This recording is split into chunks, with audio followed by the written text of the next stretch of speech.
Alimentary canal के different parts के बारे में स्टार्ट करते हैं। Human alimentary canal, human digestive system में एलिमेंट्री कैनाल।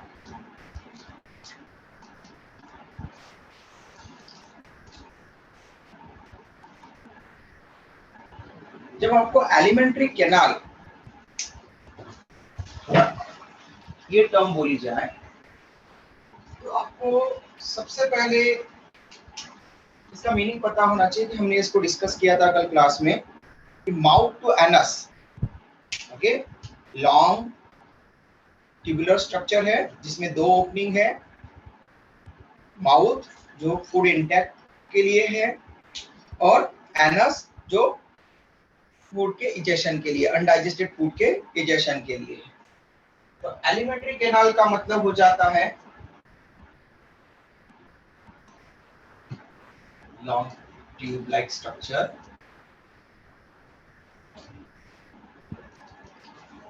इसके दो एंड्स हैं,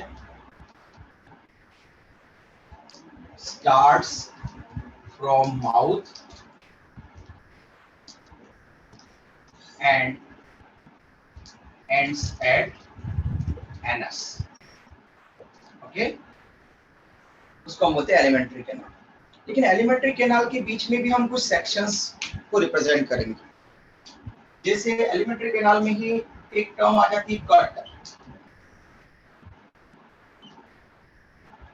जब आपको गट ये टर्म बोला जाए तो got it means alimentary canal का वो part, that part of alimentary canal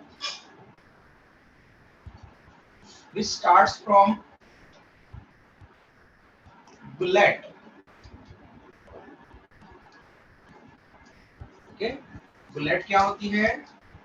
opening of oesophagus, okay. Oesophagus की जो स्टार्टिंग पॉइंट रहता है, ओपनिंग होता है फैरिंग से, जिसमें इसोफेगस में फूड आएगा तो सबसे पहले वहां पर जो ओपनिंग रहेगी उसको बोलते हैं गुलेट। गुलेट टू एनस, इस पार्ट को हम बोलते हैं गट। मतलब गट में कौन कौन से एलिमेंट्री कैनाल के कौन कौन से पार्ट आ जाएंगे? Oesophagus, stomach, small intestine and large intestine, okay.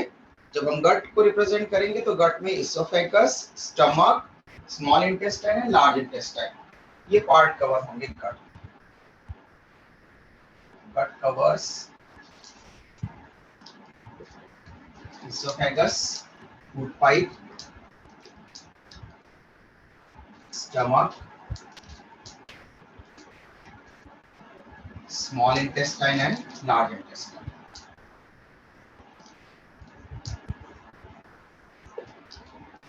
Small intestine and large intestine. Okay? जब भी गट बोलेंगे तो आप इसोफेगस से लेकर इंटेस्टाइन, लार्ज इंटेस्टाइन के पार्ट्स तक बोल रहे हैं। मतलब आपको इसोफेगस की ओपनिंग स्टार्टिंग वाली गुलेट से लेकर तो एनस तक रिप्रेजेंट करें। एक और टर्म होती है जीआई ट्रैक्ट। कभी कभार आपको जीआई ट्रैक्ट ऐसा बोल दिया जाता है। जीआई ट्रैक्ट का मतलब होगा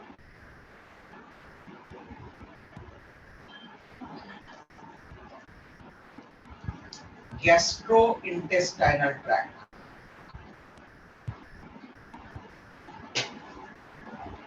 gastrointestinal tract, GI tract, gastrointestinal tract.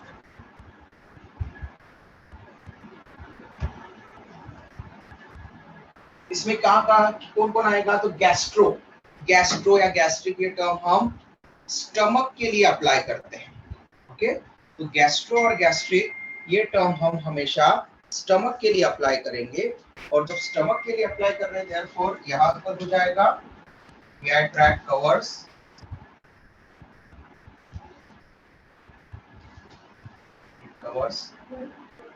stomach, small intestine, large intestine. very good, stomach, small intestine and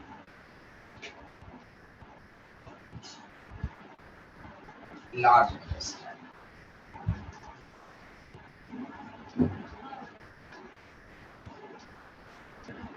okay, यहाँ तक के पार्ट को हम जीआई ट्रैक्ट बोलेंगे। ये आपको बेसिक इंफॉर्मेशन पता ही होना चाहिए, क्योंकि बहुत बार ये होता है कि हम पढ़ते तो है एलिमेंट्री कैनाल, उसके पार्ट्स पढ़ लिए, लेकिन क्वेश्चन पूछता है कि ह्यूमन गट ऐसा बोल दिया, आप बोलते हो कि हमने तो गट कभी पढ़ा ही नहीं, गट का मतलब क्या होता है, मीनिंग क्या होता है, ठीक है, जीआई ट्रैक्ट बोल दिया। तो आपको जब ये टर्म पता होगी तो स्पेसिफिक उनके अंदर में कौन कौन से ऑर्गन आएंगे आप उस पर ही कॉन्सेंट्रेट हो जाओगे। तो आपको जो दूसरे ऑप्शंस दिए रहेंगे वो ऑप्शंस आप हटा देंगे फिर अलग, ओके। इसका स्क्रीनशॉट ले लो बेटा, फिर हम वन बाय वन पार्ट्स को रिप्रेजेंट करते हैं। Sir, done. गुड। तो एलिमेंट्री कैनाल का फर्स्ट पार्ट माउथ से हम स्टार्ट करेंगे।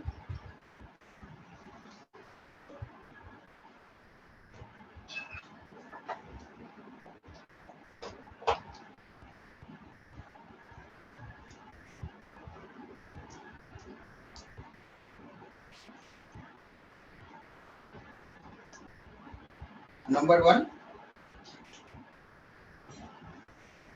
माउथ। कौन एक्सप्लेन करेगा माउथ को?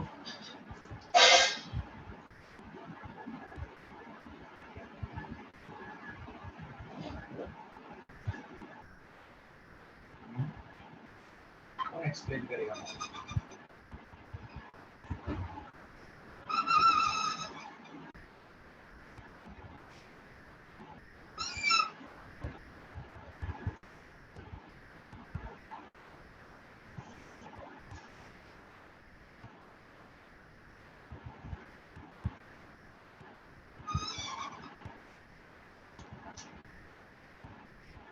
माउथ को कौन एक्सप्लेन करेगा, बताओ जल्दी से।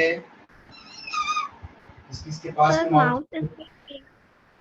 mouth is the Yes. space where food is shaped and it gets mixed with saliva.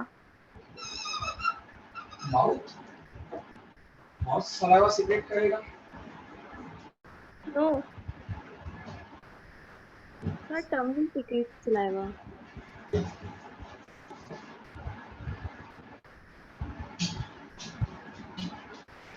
Oval-shaped cavity inside the skull. Oval shape cavity वो तो माउथ कैविटी हो जाएगी, जिसको हम बकल कैविटी और ओरल कैविटी नंबर 2 पढ़ेंगे। हमने फर्स्ट पढ़ा है माउथ, देन सेकंड हमने कहा है ओरल कैविटी और बकल कैविटी। तो बकल कैविटी के बारे में बाद में, सबसे पहले माउथ। आपको अगर किसी ने पूछा कि माउथ बताओ, तो आप क्या टंग टीथ को, ओरल कैविटी को बताते हो क्या? आप बताते ये ओपनिंग को, दिस इज माउथ, ओके। ऐसे सुने, आपको किसी ने पूछा नोज, तो आप नोज इसको बताओगे। अब नेजल जो ओपनिंग्स है उनके अंदर जो नेजल चैम्बर है, नेजल कैविटी है, उनको थोड़ी बोलोगे कि वो नोज है। तो नोज के एक्सटेंडेड पार्ट है वहां पर प्रोसेस के लिए। तो फर्स्ट ऑफ ऑल आपको ये क्लियर होना चाहिए कि ये है माउथ, जिस माउथ को रिप्रेजेंट करने वाली ये माउथ क्या है? Opening of human body. Opening और aperture of alimentary canal,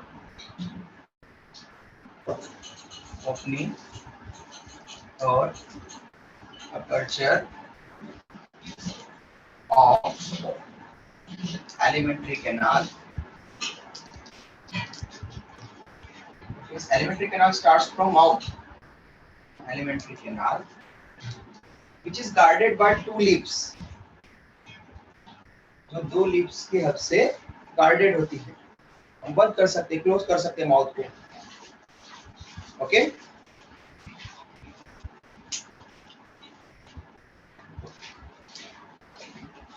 which is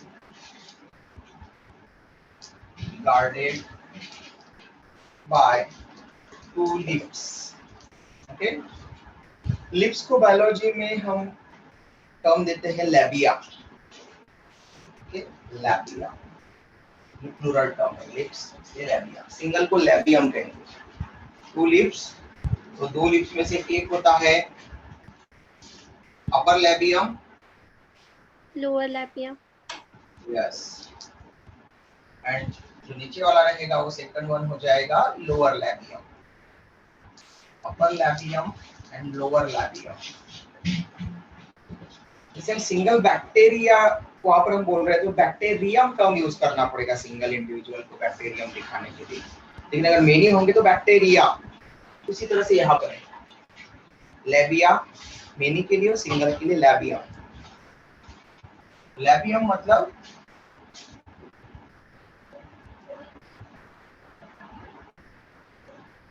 वहां पर लिप्स के लिए बोल रहे हैं. एक्चुअल में कवरिंग जो सॉफ्ट होती है उसको हम जनरली लैबियम बोलते हैं.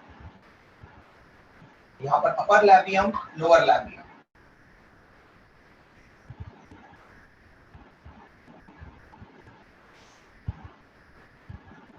अपर लैबियम गम्स के साथ में एक स्किन फोल्ड. अपर लैबियम आप मिरर में अगर देखेंगे, अगर आपके पास में हो तो देख सकते हैं, नहीं है तो क्लास के बाद में देखना. आप अपर लैबियम को अगर उठाएंगे और मिरर में देखेंगे तो आपको एक छोटा सा फोल्ड वहां पर ऊपर लैबियम जहां पर कनेक्टेड है गम्स के साथ, वहां पर एक छोटा फोल्ड दिखेगा. उसको हम बोलते हैं फ्रेन्यूलम. स्किन का फोल्ड जो दो पार्ट्स को जोड़ता है उसको हम बोलते हैं फ्रेन्यूलम. ये लैबियल फ्रेन्यूलम हो गया, अपर लैबियल फ्रेन्यूलम. ऐसा ही लोअर लैबियल फ्रेन्यूलम भी होता है. अगर आप लोअर लैबियम को निकालेंगे देखेंगे तो वहां पर आपको दिखेगा कि वो गम से कनेक्टेड है.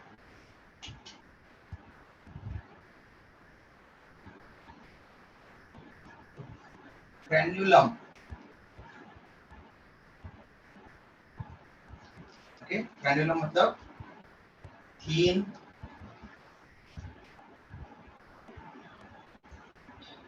membranous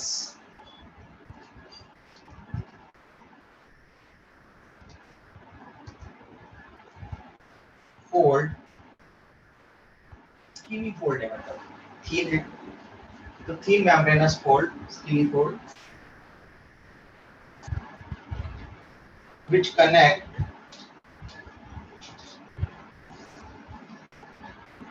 labium to gum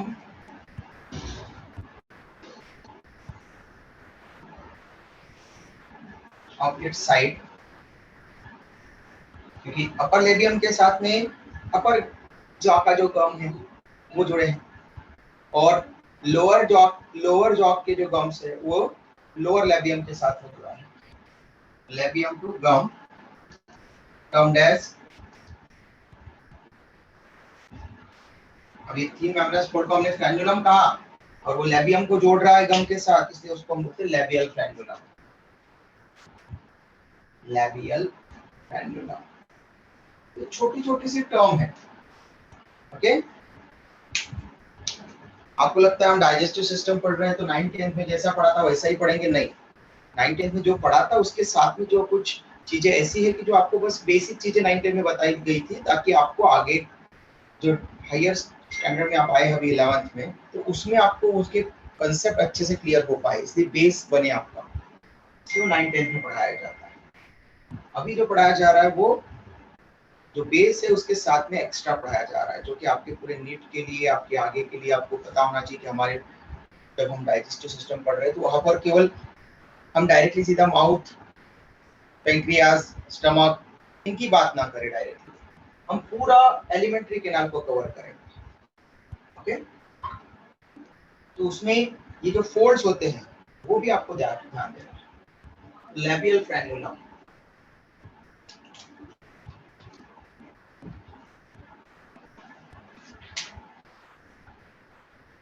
mouth का फंक्शन क्या है? It is for intake of food. Mouth और ये जो ओपनिंग है is for intake of food, food की एंट्री के लिए है, एंट्री साइट है। ओके, फूड वाटर इनकी मेनली एंट्री साइट है। कभी कभार कुछ लोग एयर का भी एक्सचेंज कर लेते हैं माउथ से, जब नोज बंद है या नोज अच्छी तरह से काम नहीं कर रही है, तब ये एयर के लिए भी एंट्री साइट हो सकती है। लेकिन मोस्टली ये किसके लिए एंट्री साइट है? फूड वाटर इनके लिए।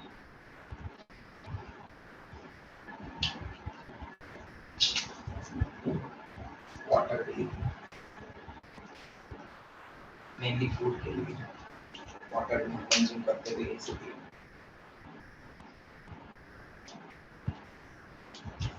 माउथ ओपनिंग है बस केवल, इसलिए यहाँ पर कोई डाइजेशन नहीं होता, बस ये फूड की एंट्री करवाती है स्टार्टिंग वाली।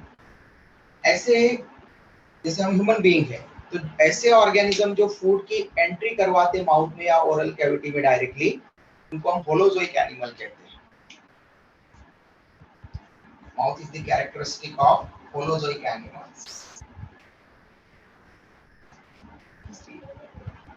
Characteristic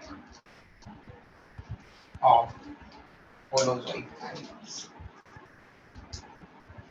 एनिमल्स होलोजोइक होते हैं, इसका मतलब है कि वो फूड को माउथ में एंट्री करवाती है, intake of food into an aperture called mouth में एंट्री करवा रहे हैं। Mouth is the characteristic of holozoic animals. Sir yes बेटा। सर होलोजोइक एक न्यूट्रिशन है ना? जोर से बोलो बेटा, आपकी आवाज थोड़ी कम आ रही है।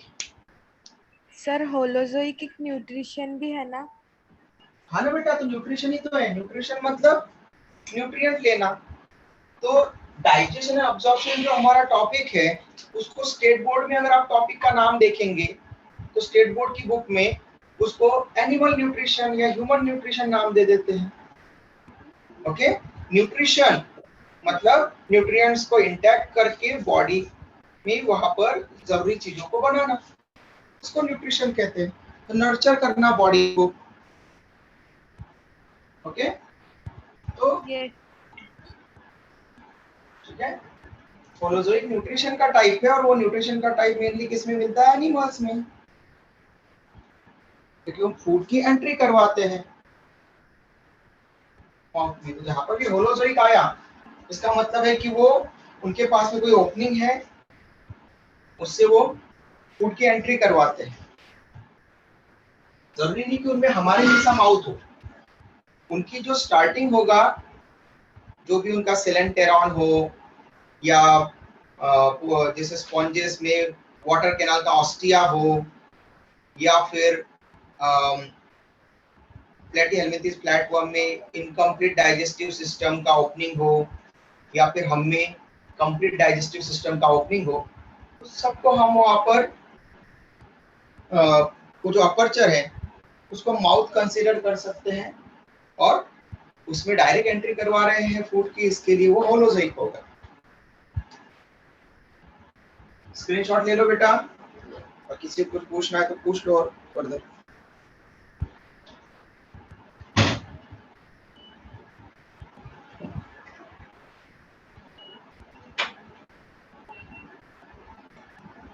Done? Yes, sir. Good.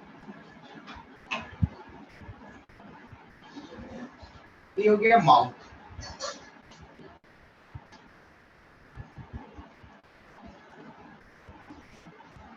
Second one is buccal cavity,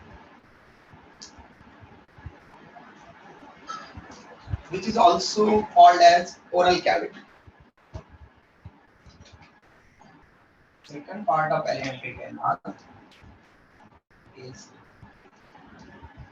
buccal cavity, also called as oral cavity. Oral cavity. Mouth के बाद में जो ओवल शेप यहाँ पर आपको दिख रहा है cavity, is called as buccal cavity और oral cavity. ठीक है, ये पूरी बकल कैविटी या ओरल कैविटी है, और इस बकल कैविटी और ओरल कैविटी में कुछ चीजें आपको मिलेगी। एक टंग मिलेगी जो कनेक्टेड रहेगी आगे, और आपको वहां पर जॉज में टीथ दिखेंगे। ओके, तो ये जो बकल कैविटी है, बकल कैविटी और oral cavity,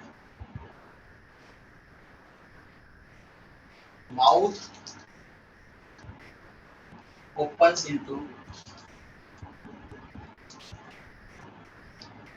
buccal cavity.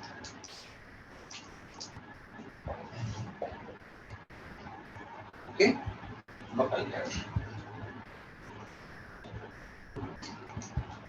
Roof of buccal cavity. Roof of buccal cavity is termed as, क्या कहते हैं बेटा? Palate. ओके, तो बकल कैविटी के रूफ को, ऊपर वाला पार्ट को हम बोलते हैं पैलेट। इसका एंटेरियर 2/3 पार्ट, पैलेट का एंटेरियर, एंटेरियर मतलब आगे का, ओके, एंटेरियर मतलब आगे का, पोस्टीरियर मतलब पीछे का। जो बकल कैविटी है उसकी जो रूफ है हमने बताई, उसका आगे का पार्ट 2/3 पार्ट, ओके, हार्ड होता है। एंटेरियर 2/3 पार्ट हार्ड रहेगा, और इसीलिए उसको हार्ड पैलेट बोलते हैं। ओके, और इसमें हार्ड होगा और पैलेटाइन रगी प्रेजेंट रहते हैं। पैलेटाइन रगी मतलब फोल्ड प्रेजेंट होते हैं। आप टंग को ले जाओ ऊपर, ओके, जहां पर आपके अपर जॉ के पास में जहां पर टीथ है, ओके, अपर जॉ ले, यहाँ पर जो टीथ है, उसके बाद से आप थोड़ा सा टंग को रोल करो वहां पर, ओके, और वहां पर टच करके देखो टीथ के बाद में, तो आपको कुछ ऐसे फोल्ड जैसे या ऐसे लाइनिंग जैसा, ऐसा कुछ ऐसा रफनेस जैसा लग रहा है? Yes, sir. Yes, sir. उनको हम बोलते हैं पैलेटाइन रगी। ओके, इंटेस्टाइन में भी ऐसे होते थे, इंटेस्टाइनल रगी हम बाद में पढ़ेंगे। स्टमक में गैस्ट्रिक रगी होते हैं, जैसे अलग अलग चीजें होती है, फोल्ड्स अलग अलग। तो यहाँ पर जो है पैलेट में, पैलेट के एंटीरियर पैलेट के एंटीरियर पार्ट में पैलेटाइन रगी होती है। तो पैलेट के रगी है, पैलेट के फोल्ड्स है वहां पर, इसलिए उसको पैलेटाइन रगी बोला है। सिंपल सिंपल से वर्ड है, लेकिन आपके माइंड में एक बार चले जाएंगे तो एग्जाम में जब ये क्वेश्चन में आते हैं तो आपको फिर वहां पर डिफिकल्टी नहीं होती। लेकिन अगर हम जल्दी से खत्म कर दें कि ओरल कैविटी से टीथ और टंग सीधा आ जाए उसके ऊपर, तो फिर उसमें क्या हो जाता है कि आपको ये छोटे छोटे बेसिक कंसेप्ट पता ही नहीं है, और क्वेश्चन में आ गए तो आप फिर कंफ्यूज हो जाते हैं, या फिर ऑप्शन में आ गए पैलेटाइन रगी, आप सोचोगे अरे ये पढ़ा नहीं। फिर कुछ लोग पढ़ा नहीं इसलिए उसको छोड़ देंगे कि ये ऑप्शन नहीं हो सकता, और कुछ लोग नहीं पढ़ा है और ये पैलेटाइन रगी कुछ अलग ही लग रहा है, तो यही तो नहीं ऑप्शन है, यही तो नहीं आंसर है, ऐसा कुछ लोग तुक्का मार देते हैं। ओके, इसलिए ध्यान रखो, जितने ज्यादा टर्म्स आप समझोगे उतना ज्यादा आपको इजी होता जाएगा ऑप्शंस को चूज करते हुए। कंसेप्ट पहले एक बार पढ़ लिया करो, ऑप्शन अपने आप वहां पर फिर कम होते जाते हैं आपके पास, करेक्ट आंसर आपका आता है। एंटीरियर पार्ट टफ होता है, हार्ड होता है, सॉलिड होता है, उसको हम बोलते हैं पैलेटाइन रगी।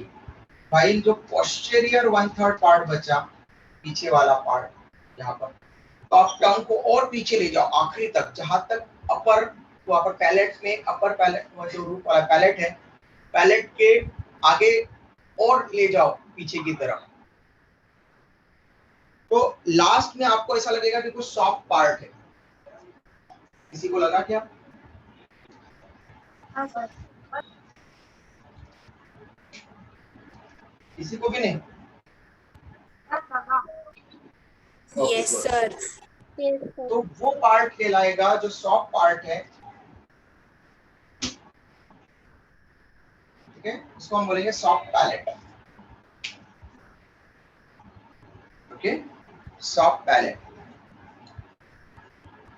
और उस सॉफ्ट पैलेट के लास्ट में स्किन का फोल्ड जो है, स्किन का फोल्ड यहाँ पर, जब पर सॉफ्ट पैलेट खत्म हो रहा है ना, यहाँ पर ये नीचे की तरफ आ रहा है और ऐसा फोल्ड बनते जा रहा है, और फोल्ड बन करके फिर ये आगे ओरल कैविटी के लास्ट में यहाँ पर एक ऐसा स्ट्रक्चर बनाएगा, एक ऐसा वाला स्ट्रक्चर, ऐसा स्ट्रक्चर। तो कभी कभार आप टंग पूरी देखने के लिए डॉक्टर जब देखता है पूरी टंग, आपको बोलता है आ करो, तो देन आप मिरर में या फिर वहां पर जब वो देखता है, तो आप अगर मिरर में देखो तो आपको एक छोटा सा फोल्ड ऐसा सस्पेंडेड आपको लगता है कि ऐसा फोल्ड सस्पेंडेड है, उसको बोलते हैं यूविला। कुछ लोग उसको छोटी टंग बोलते हैं। ओके, किसी ने देखा है ओरल कैविटी के पास? Yes, sir. Yes, sir. इसको बोलते हैं यूविला, क्योंकि हमारे एलिमेंट्री कैनाल के अंदर आ रहे वो पार्ट, तो उसको आपको ध्यान देना ही पड़ेगा, ठीक है, हम ऊपर के ऊपर नहीं पढ़ सकते। तो आपको ध्यान रखना है कि सॉफ्ट पैलेट का लास्ट वाला पार्ट ये एक्सटेंडेड पार्ट है सॉफ्ट पैलेट का, जो ओरल कैविटी के लास्ट वाले पार्ट में आपको मिलेगा। और ओरल कैविटी जहाँ पर टर्मिनेट होने वाली है, फैरिंग स्टार्ट होने वाला है, वहां पर ये सस्पेंडेड पार्ट आपको मिलेगा, जिसको हम बोलते हैं यूविला, UVULA, यूविला। ओके बेटा, स्क्रीनशॉट ले लो बकल कैविटी Excuse के me, बाद। sir. यस बेटा। Sir, what is the function of uvula? Generally कोई मेजर फंक्शंस तो अभी तक ऑब्जर्व नहीं किया गया है बेटा, ठीक है, लेकिन बहुत सारी अलग अलग स्टैंडर्ड बुक में अलग अलग तरह से रिप्रेजेंट किया रहता है। बहुत सारी बुक में ऐसा है कि जब हम फूड का च्यूइंग करके सलाइवा के साथ में फूड के छोटे छोटे पार्ट्स जब भेजते हैं, जिनको हम बोलस कहेंगे, छोटे छोटे पार्ट्स में जब हम बाइट लिया, हमने च्यूइंग किया, सलाइवा के साथ में टंग ने मिक्स कर दिया उस फूड को, तो फूड जब फैरिंग्स में डिग्लूटेशन मतलब निगलने की जब प्रोसेस होती है, जो उसको पीछे पुश किया जाता है, तो पहले वो टच हो जाता है किसके साथ में, इसके साथ में, यूविला के साथ। और ये टच का सेंसेशन, फिर यहाँ से जो सेंसेशन है वो ब्रेन को दिया जाता है कि ओरल कैविटी से फैरिंग्स के पास में पुश कर दिया गया है फूड को। अब ये फैरिंग से इसोफेगस से स्टमक में जाएगा, तो स्टमक, इंटेस्टाइन, ठीक है, जो आगे की डाइजेशन की प्रोसेस है उसके लिए सिग्नल मिल जाता है। ओके, और उनकी डाइजेशन की प्रोसेस शुरू हो जाती है। तो ब्रेन इन ऑर्गन को सिग्नल दे देता है कि फूड यहाँ से पास हो चुका है, अब आगे के काम करना स्टार्ट कर दो, कोई गैस्ट्रिक जूस बनाना शुरू कर दो। हमारे पास में पहले से गैस्ट्रिक जूस बहुत सारा बना नहीं रहता, तो हम जब फूड इंटेक करना शुरू करेंगे तभी गैस्ट्रिक जूस वहाँ पर रिलीज होने लग जाता है। थोड़े से अमाउंट में होता है, लेकिन जितना फूड आएगा उससे बहुत कम, तो गैस्ट्रिक जूस बनना शुरू होगा। फिर स्टमक में डाइजेशन शुरू हुआ तो फिर उसका सिग्नल जाता है इंटेस्टाइन को, इंटेस्टाइन में जूस बनना शुरू होगा, इंटेस्टाइनल जूस, पैंक्रियाज और बाइल जूस आने लगेंगे वहां पर। ये सारी प्रोसेस सेंसरी प्रोसेस के थ्रू कंट्रोल होती है, सेंसेशन के थ्रू। तो ये नर्व इम्पल्स ऐसे पार्ट्स वहां पर देते हैं। तो स्टैंडर्ड बुक में लिखा रहता है कि यूविला सेंसेशन को रिप्रेजेंट करता है। यहाँ पर नर्व जो होती है वो नर्व एंडिंग, यहाँ की जो नर्व एंडिंग है वो ब्रेन को सिग्नल पहुंचाती है कि बोलस जो है पास हो रहा है फैरिंग्स में, एंड देन डाइजेशन की फर्दर प्रोसेस के लिए जो भी सिक्रीशंस है वहां पर उन ऑर्गन्स को सिग्नल मिलना चाहिए, लाइक स्टमक। ओके बेटा, स्क्रीनशॉट हो गया सबका? हाँ बेटा बोलो। सर, जब अपन को कफ वगैरह होता है तो उसका ये पैलेट पे कुछ इफेक्ट होता है क्या? नहीं बेटा, पैलेट में कफ वगैरह होता है तो जनरली पैलेट में कोई ये नहीं होता। क्या होता है कि अगर कोई इन्फेक्शन हो जाए तो जो खराश वगैरह हम बोलते हैं, ओके, जो उस टाइम पर कोई इन्फेक्शन वगैरह हो जाए थ्रोट में, तो फिर वो इन्फेक्शन यहाँ तक आ सकता है। तो हमें वो खराश वगैरह जो महसूस होती है वो इस ट्रैक वाले ओरल कैविटी के लेटर पार्ट वाले ट्रैक में आपको हमको लगती है। ओके, क्योंकि कफ एंड कोल्ड जो है वो जनरली इस नेजल पाथवे का पार्ट होता है। ओके, यहाँ से नेजल पार्ट से लेकर तो नेजल पार्ट से लेकर तो लंग्स तक का पार्ट, ये वहां पर कफ के लिए जनरली ज्यादा रिस्पॉन्सिबल है। लेकिन वो फैरिंग्स वाला पार्ट ओरल कैविटी के साथ में भी कनेक्टेड है, फैरिंग्स का एक पार्ट। अभी हम पढ़ेंगे नेक्स्ट कल के दिन फैरिंग्स को, तब हम बात करेंगे फैरिंग्स नेजल पार्ट से भी कनेक्टेड है और ओरल पार्ट से भी कनेक्टेड है। जो ओरल पार्ट से कनेक्टेड है तो वहां पर फैरिंग्स में उसके कारण उस गले में भी खराश वगैरह आएगी, कफ वगैरह जो है वहां पर भी आपको उसके कारण वहां पर जब आप खांसोगे तो वो कफ बाहर निकलने के लिए वहां से आएगा, अगर होगा कफ। ठीक है, तो यहाँ पर इस तरह से हो जाता है। यहाँ पर एक्चुअल में पैलेट के बाद में टॉन्सिल्स भी होते हैं, पैलेटाइन टॉन्सिल्स भी होते हैं। तो अलग अलग टॉन्सिल्स होती है, थ्रोट कैंसर, थ्रोट जो है वो टॉन्सिल्स है, फिर पैलेटाइन टॉन्सिल्स होते हैं। तो रिंग ऑफ वाल्डेयर्स रिंग पढ़ेंगे हम लेटर, तो उसमें हम पढ़ेंगे कि टॉन्सिल्स की पूरी रिंग होती है, रिंग लाइक अरेंजमेंट टॉन्सिल्स होते हैं। तो ये केवल आप बाहर से दो दिखते हैं। ओके, बाहर से केवल आप टच करोगे तो यहाँ पर ये थ्रोट वाले जो है टॉन्सिल्स दिखते हैं, लेकिन ऐसे देखा जाए तो अलग अलग है, पैलेटाइन टॉन्सिल भी होते हैं। ठीक है बेटा, तो डायरेक्ट रोल नहीं है उसका, लेकिन ये अफेक्टेड होता है, कफ वगैरह जब कोल्ड वगैरह होता है किसी को, ठीक है, तो ऐसे टाइम पर या इन्फेक्शन होता है नेजल पाथवे में, उस टाइम पर तो ये अफेक्टेड हो सकता है, लेकिन ये डायरेक्ट पार्टिसिपेट नहीं करता। स्क्रीनशॉट हो गया बेटा? Yes sir. गुड। अब बकल कैविटी के मेनली दो पार्ट्स होते हैं, दो मेजर यहाँ पर स्ट्रक्चर्स अवेलेबल है जो बकल कैविटी में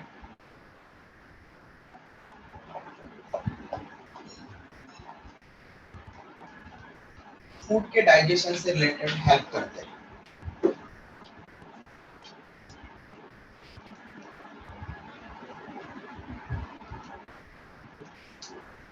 सलाइवरी ग्लैंड्स, जो हम डाइजेस्टिव ग्लैंड्स में पढ़ने वाले हैं, salivary glands secrete their saliva, digestive juice है वो, a type of digestive juice, a type of digestive juice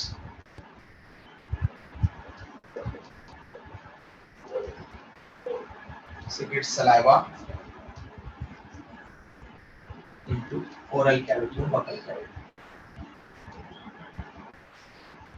Okay, salivary glands saliva को oral cavity में लेकर के आती है, सीक्रेट करती है, और वहां से डक की हेल्प से, क्योंकि ये एक्सोक्राइन ग्लैंड है सलाइवरी ग्लैंड, डक की हेल्प से ये ओरल कैविटी में उसको पोअर करवा देती है, भेज देती है सलाइवा को।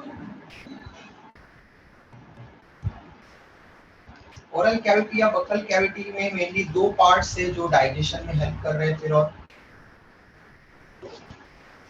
एक पार्ट है टंग और दूसरा पार्ट है टीथ। टीथ एंड टंग ये हेल्प करते हैं। ओके, टीथ कैसे हेल्प करता है? तो टीथ दो तरह से हेल्प करता है। सबसे पहले तो जो फूड हम एंटर करवाते हैं, तो टंग ये हेल्प करती है कि वो फूड के पार्टिकल्स सभी टीथ के पास में जाए और अच्छे से उनका च्यूइंग हो। ओके, तो फूड के पार्टिकल्स को टीथ तक पहुंचाने के। और दूसरा, जो च्यूड फूड है, चबाया गया है, पूरा च्यूइंग हो गया उस फूड का, उसके साथ में सलाइवा अच्छी तरह से मिक्स हो जाए, उस प्रोसेस को हम बोलते हैं मास्टिकेशन। तो helps in mastication. Okay?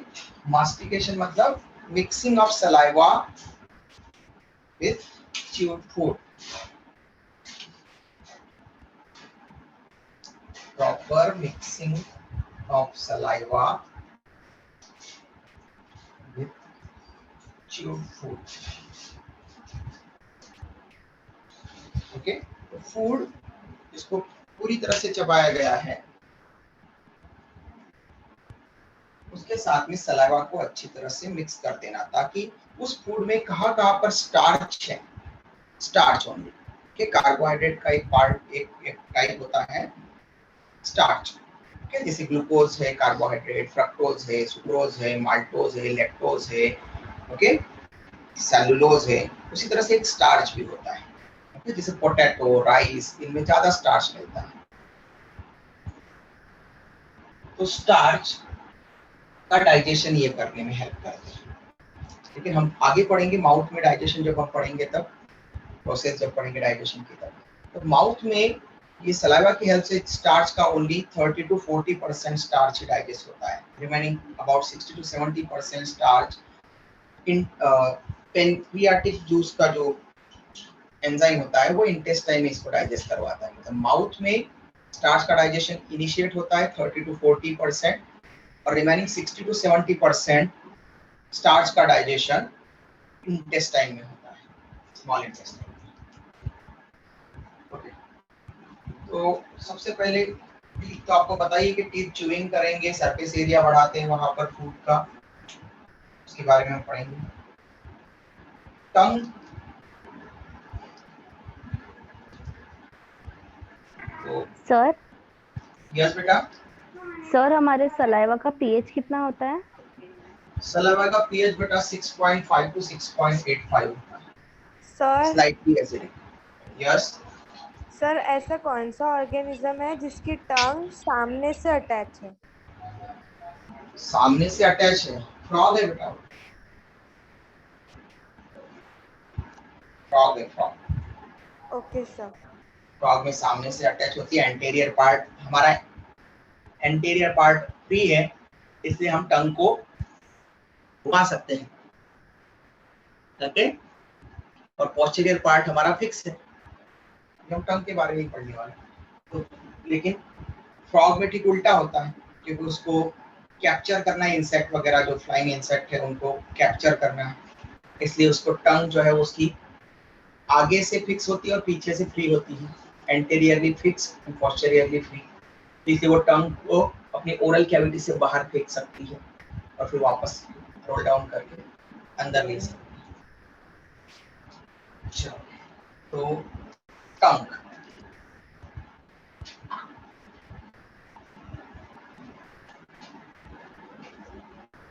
Number 1 यहाँ पर टंग।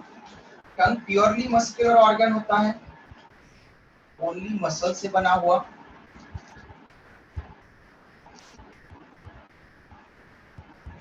प्योरली मस्कुलर, मसल से बनता है ओनली, इसमें कोई भी बोन वगैरह नहीं होती, ओके। तो आप में से मोस्ट ऑफ द स्टूडेंट्स को मराठी आती होगी, समझते होंगे, ओके। तो जैसे वहां पर बोला जाता है, मराठी में एक कहावत है कि अगर कोई ज्यादा बोल रहा है या फिर वो कुछ सोच समझ करके नहीं बोल रहा है, उसको बोलते हैं कि तुझा जिभेला काही हाड। सुना है क्या कभी ऐसा? हाँ यस सर, सर। हाँ सर, यस सुनना है। सर। हाँ, मतलब वो ये बोला जाता है कि अब जिभेला काही हाड मतलब कि आपके टंग में कोई बोन है कि नहीं है, ठीक है, मतलब वो कहने का मतलब है, वो ऐसा नहीं बोलते कि टंग में बोन होती है, वो एक फ्रेज बन गई है, वो एक कहावत, एक ये बन गई है कि जिससे कि ये बोला जा सके कि आपको क्या करना है, मतलब उसका मीनिंग निकालना है आपको कि टंग में अगर बोन होती, ओके, तो टंग इतनी फ्री नहीं होती, फ्रीली रोल डाउन नहीं होती, फ्रीली मूव नहीं करती, ठीक है, क्योंकि फ्रिक्शन होता बोन के कारण, ओके। तो इसके लिए बोला जाता है वो कि तुझा जिभेला काही हाड, मतलब हार्ड मतलब हड्डी, मतलब बोन, ओके। तो ये बताने के लिए कि आप जरा सोच समझ करके बोलो, कम बोलो या फिर लिमिटेड जो स्पेसिफिक है वो चीज बोलो, तो इसलिए ऐसा बोला जाता है, सोच समझ करके बोलो।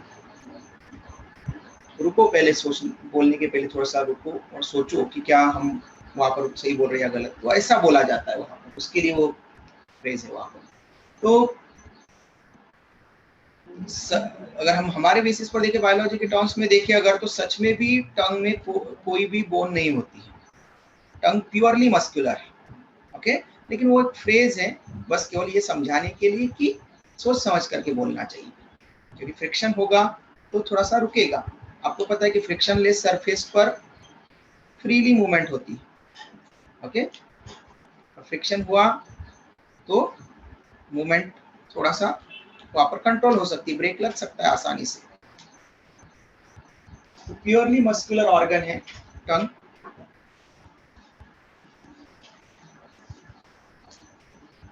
ये मेनली हेल्प करता है सबसे पहले यहाँ पर टेस्ट के लिए भी, मास्टिकेशन के लिए तो हेल्प करता ही है। It perceives taste of food, जो भी फूड इसको दिया जाएगा उसमें कौन सा टेस्ट है ये हमें पता चलता है टंग से। कैसे पता चलता है, क्या होता है टंग के पास में ऐसा स्ट्रक्चर जिससे हमको टेस्ट पता चलता है? सर टेस्ट बर्ड्स होते हैं। गुड, टेस्ट बर्ड्स होती है। टेस्ट बर्ड्स की हेल्प से हमें टेस्ट पता चलता है फूड का।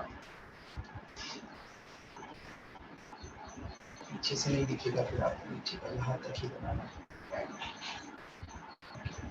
तो आपने जनरली टंग का डायग्राम बनाया होगा, इवन 9th 10th में भी बनाया होगा, तो ठीक है। यहाँ पर आपको 11th में डायग्राम तो नहीं बनाने के लिए आएगा, लेकिन आपको नीट में और 11th में उसके ऊपर कुछ छोटे क्वेश्चन आ सकते हैं, ठीक है। ऑब्जेक्टिव टाइप क्वेश्चन भी आते हैं आजकल आप लोग को, स्टेट बोर्ड एग्जाम में भी और सीबीएसई में भी शॉर्ट आंसर टाइप क्वेश्चन आते हैं। इसलिए आप लोग को दोनों ध्यान देना पड़ेगा, 11th के लिए भी है और नीट के लिए भी जरूरी है। तो डायग्राम आपको इसलिए बना रहा हूं ताकि आपको चीजें समझ में आए। जो टंग होता है इसमें एंटीरियर पार्ट आप देख रहे हैं, एंटीरियर पार्ट जो है यहाँ पर थोड़ा नैरो है, और पोस्टीरियर पार्ट पीछे का पार्ट हमारे टंग का वो वहां पर वाइड है, ओके। ये वाइड है और ये नैरो, ठीक है। टीप, ये टीप ऑफ टंग, ओके। लेकिन हमारी टंग फ्लोर ऑफ बकल कैविटी के साथ में फिक्स रहती है, पोस्टीरियर पार्ट। तो टंग का पोस्टीरियर पार्ट फिक्स होता है मेम्ब्रेनस फोल्ड से, स्किन के मेम्ब्रेनस फोल्ड से। और हमने स्किन के मेम्ब्रेनस फोल्ड को क्या नाम दिया था बेटा?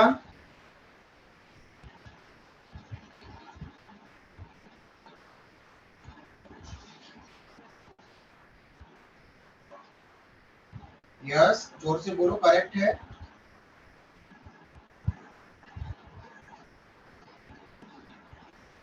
Frenulum, okay. फ्रेन्यूलम ये टर्म हमने दिया था।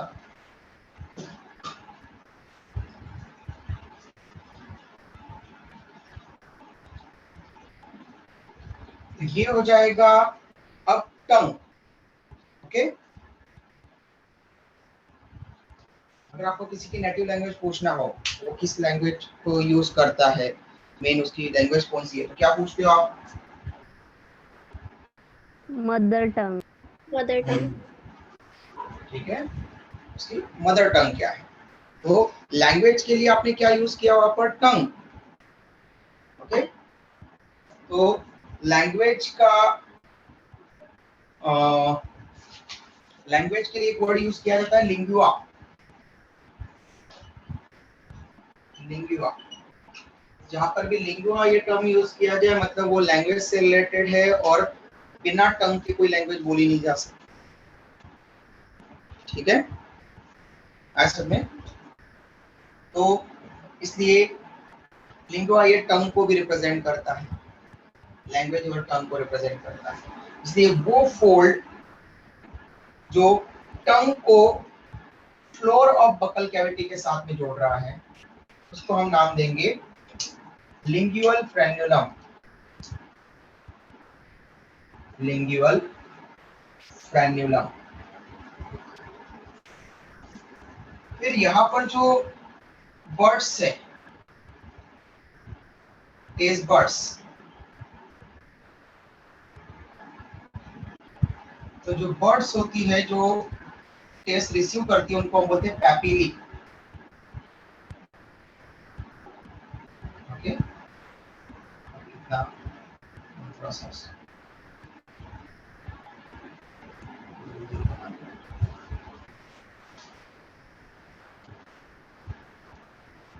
यहाँ पर पूरी टंग पर टेस्ट बर्ड है, लेकिन पूरी टंग पर टेस्ट परसीव नहीं होता। ओके, याद रखना सेंटर पार्ट जो होता है टंग का, सेंटर पार्ट, ओके, इस सेंट्रल पार्ट में टेस्ट परसीव नहीं होता। ओके, यहाँ पर किसी भी तरह का टेस्ट परसीव नहीं होगा। यहाँ पर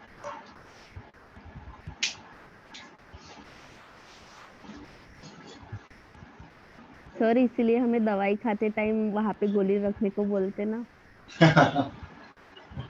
रख सकते हैं, यहाँ पे रखते हैं बहुत सारे लोग, ठीक है, तो ऐसा ये है। लेकिन सलाइवा के साथ में जैसी कोई भी चीज हमने यहाँ पर रखी या कहीं पर भी रखी टंग के आसपास में, तो उसका जब वो मिक्स हो जाता है सलाइवा के साथ में, जरा सा भी टच हो जाता है, तो सलाइवा फ्लूइड है, तो वो पूरी टंग के कांटेक्ट में आएगा, इसलिए वो टेस्ट बर्ड के कांटेक्ट में आएगा, और जिस तरह का टेस्ट बर्ड्स वहां पर उस टेस्ट को परसीव कर लेगी, तो हमें उसका टेस्ट पता चल जाएगा। ठीक, यहाँ पर टेस्ट नहीं होता सेंटर पार्ट में, बाकी सब जगह पर टेस्ट परसीव किया जाता है, और अलग अलग टेस्ट अलग अलग पार्ट में। ये हो गया एंटेरियर पार्ट, आगे वाला पार्ट।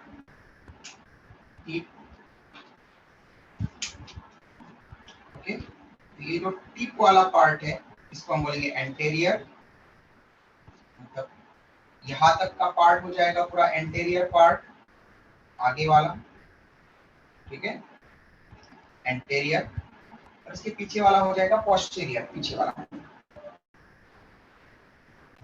ठीक है। अब टिप वाला जो पार्ट है एंटेरियर पार्ट, ये ओनली स्वीट टेस्ट को परसीव करता है, ठीक है। तो यहाँ पर टेस्ट बर्ड ऐसी होती है जो ओनली स्वीट टेस्ट को बता सकती है। ऐसा नहीं कि आपने कोई कड़वी चीज खा रहे हैं तो टीप पर रख दो तो मीठी लगेगी, ऐसा नहीं होगा, ठीक है, ध्यान रखना। ये अगर उसमें अगर स्वीटनेस है, जो मटेरियल आप जो फूड खा रहे हैं, तो ये बताएगा कि वो स्वीट। यहाँ पर रखेंगे कड़वी चीज तो आपको नहीं बताएगा कि वो फीका है कि मीठा है कि कड़वा है, ठीक है। अब सलाइवा जैसे टच करेगा उस मटेरियल के साथ में, तो सलाइवा यहाँ पर लेकर के जाएगा पोस्टीरियर पार्ट में, पीछे वाले पार्ट में, ओके, और ये पोस्टीरियर पार्ट बिटर टेस्ट को रिप्रेजेंट करेगा, ओके। टिप वाला स्वीट, उसके अपोजिट पोस्टीरियर वाला बिटर। लेकिन बीच में जो बचा है, ओके, यहां से लेकर यहां तक ये हो जाएगा एंटेरियर है और लेटरल पार्ट है, ओके, यहां से लेकर यहां तक का पार्ट ये हो जाएगा एंटेरियो लेटरल, और ये बाकी का बचा हुआ ये भी एंटेरियो लेटरल। ये जो पूरा पार्ट हमने बनाया यहाँ पर,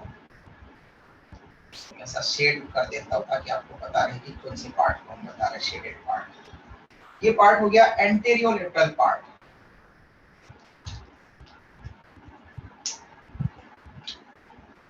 एंटेरियर है और लेटरली साइड वाइज प्रेजेंट है, इसलिए antero lateral part. Antero lateral part कौन से टेस्ट को परसीव करता है? आपको दिख रहा है कि पार्ट तक लिखा हुआ नहीं, anterior lateral part. Anterior lateral part perceive करेगा सॉल्टी टेस्ट, नमकीन की। हाँ बोलो बेटा जल्दी, क्या क्वेश्चन पूछना चाह रहे हो? व्हाइल ये पोस्टीरियर लेटरल, पूछो बेटा जो क्वेश्चन पूछना है।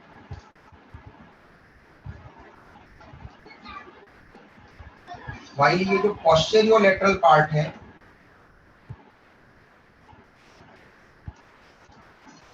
पोस्टेरियोलेटरल। ये सॉल्ट टेस्ट मतलब खट्टे खाने को जो है ये टेस्ट करवाता है।